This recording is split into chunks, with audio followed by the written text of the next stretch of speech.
Dezhi, welcome back. Or at least welcome. Welcome I back haven't seen to you. you. Yeah, exactly. I'm back. This week we have a lot to cover. The tension between Israel and Iran, the Israeli Knesset UNRWA bills, General Assembly resolution on U.S. embargo against Cuba, and Security Council meetings on Ukraine situation. So let me start with the tension between Israel and Iran. Last weekend, following the retaliation, Iran requested a Security Council meeting on this matter. And frankly speaking, this kind of drama, no matter requested by Iran or Israel, is now a little bit cliche. You can totally expect what Israeli and Iranian representatives are going to say.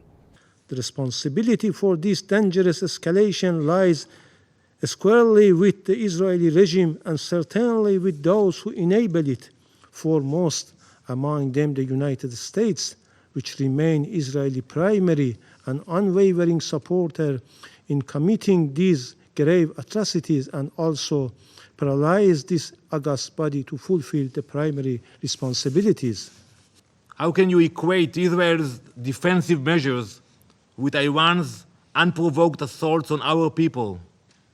This is not just morally bankrupt, it is a grotesque distortion of reality. The failure to hold Iran accountable is an endorsement of their tactics. This Council's silence in the face of Iran's aggression sends a message to Tehran that its actions will go unchecked, that it may continue down this path without consequence. Also in Middle East, Israeli Knesset passed 2 bills that would ban the operation of UN's Palestine Refugee Agency, UNRWA.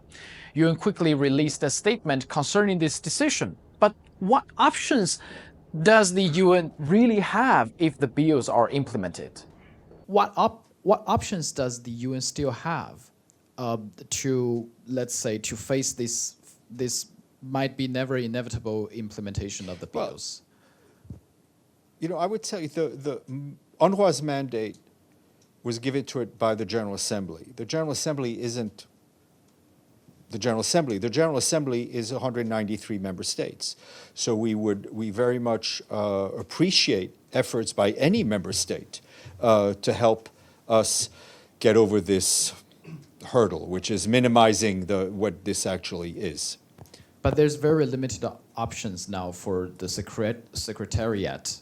That would be a correct assessment. Actually, when it comes to UNRWA, here is how Israeli Ambassador Dezhi answering my question on northern Gaza. UNRWA was infiltrated by Hamas many years ago. We have won the Security Council. That is why today we are taking action that will limit UNRWA capabilities to continue to function in Israel.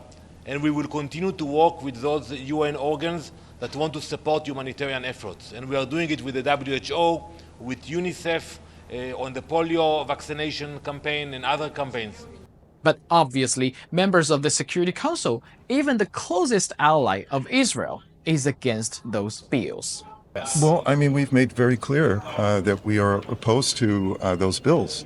And so we have made our views very clear to the Israeli authorities.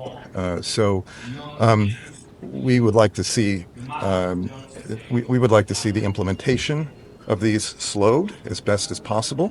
It's obviously a decision for the Israeli government, but we are very, very concerned about the impact of these bills on the future of UNRWA. But how to slow the process, we still have to see. Another issue for the past few weeks is the situation of UNIFIL, UN's peacekeeping mission in South Lebanon. UNIFIL has a liaison mechanism with both parties. Is that still working?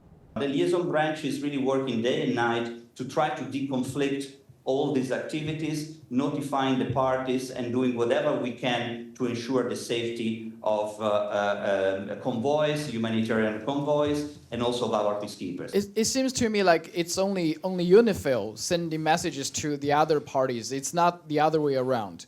What message do they have to reply you? Well, I think in this case, the messages that are going from on both sides is really from our side to deconflict activities. Sometimes we get a response that activities have been deconflicted, but as I said, it's not always the case. And let's move to Ukraine. This week, reports suggest that Secretary General has been rejected by Ukraine to visit Kiev because of his visit to Kazan and meeting with President Putin of Russian Federation. Is that true?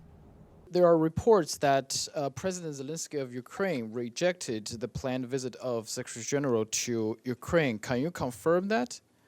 What I can tell you is that discussions were underway for visits by the Secretary General to Ukraine, and we continue to be in touch with Ukrainian authorities. Do you have a previous date, let's say previous schedule? No. Or because if he rejected it, that means there's No, there was no. so it's still continuing Yeah. the discussion. Yeah. Okay. So we would expect Secretary General's visit to Ukraine soon?